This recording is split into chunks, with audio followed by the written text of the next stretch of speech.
Hello అండి, అందరికీ నమస్కారం. All is well. రాగి ముద్ద, బీరకాయ సన్నెరగడ్లేసి కారం ఉడకబెట్టుకున్నానండి మధ్యాహ్నం లంచ్లోకి. రాగి ముద్ద ఏంటి రైస్ లాగా ఉందనుకుంటున్నారా? నేను ఎక్కువ ఉడికితే మాత్రం తినలేదనమాట. కొంచెం రైస్ టైప్ లాగే ఉంటే ముద్ద బాగా నచ్చుతుంది అనమాట. అలాగే కారానికి కావాల్సిన సామాగ్రి ఏమేమంటే బీరకాయ, సన్నెరగడ్డలు అండి, పచ్చిమిరపకాయలు ఇవన్నీ కట్ చేసి పెట్టుకొని, టమోటా కూడా దాంట్లోకి కట్ చేసి పెట్టుకోవాలండి.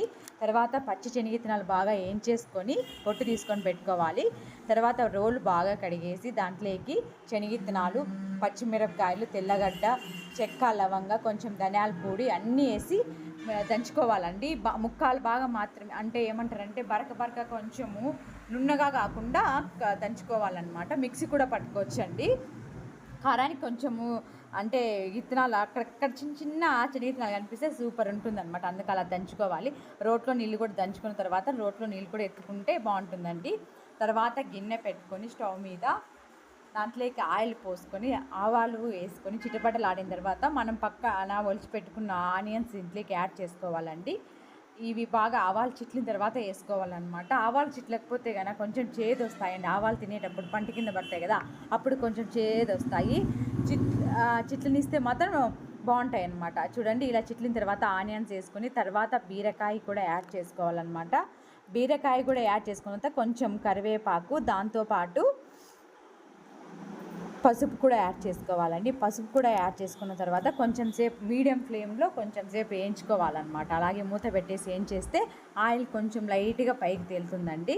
పైకి తేలినప్పుడు టమోటా కూడా యాడ్ చేసుకోవాలి. ఎప్పుడు కానీ బంగాళదుంప కర్రీ కానీ, బీరకాయ కానీ, బెండకాయ కానీ మీడియం ఫ్లేమ్లో ఉడకపెడితే లోపల నుంచి బాగా ఉడుకుతాయి అన్నమాట. హై ఫ్లేమ్లో ఉడికితే తొందరగా మాడిపోతాయండి. అందుకని చెప్తున్నాను. అలాగే కొంచెం సాల్ట్ కూడా యాడ్ చేసుకోవాలి. సాల్ట్ కూడా యాడ్ చేసేసుకొని కొంచెం సేపు మీడియం ఫ్లేమ్లోనే మూత పెట్టేసుకుంటే కొంచెం బాగా ఉడుకుతుందన్నమాట.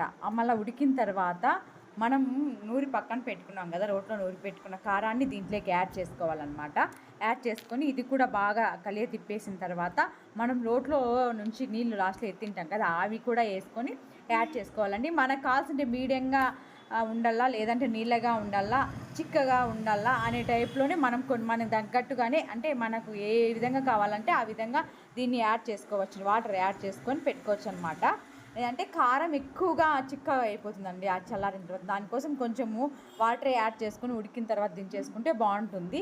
ముద్దలేకి కానీ చపాతీలేకి ఈ కర్రీ సూపర్ అనుకో. ఇది ఎక్కువ మా అమ్మ వాళ్ళు చేశారండి. దీంట్లోకి బంగాళదుంప కూడా యాడ్ చేసుకోవచ్చు, సూపర్ ఉంటుందండి. ఒకసారి ట్రై చేసి చూడండి. అలాగే ముద్దలేకి నేను చేసుకున్న, దీనికి ముద్దలేకి కాంబినేషన్ బాగుంటుందని చెప్పి అలా. ఎందుకు ముద్ద నల్లగా ఉందనుకుంటున్నారా? రాగులు పాతవులేండి, అందుకని రాగి ముద్ద నల్లగా ఉంది. అలాగే నేను రైస్ లాగా అంటే ఎక్కువ ఉడికితే తినలేను కాబట్టి అలా చేసుకున్నాను. అలాగే నా వీడియో నచ్చినట్లయితే ప్లీజ్ లైక్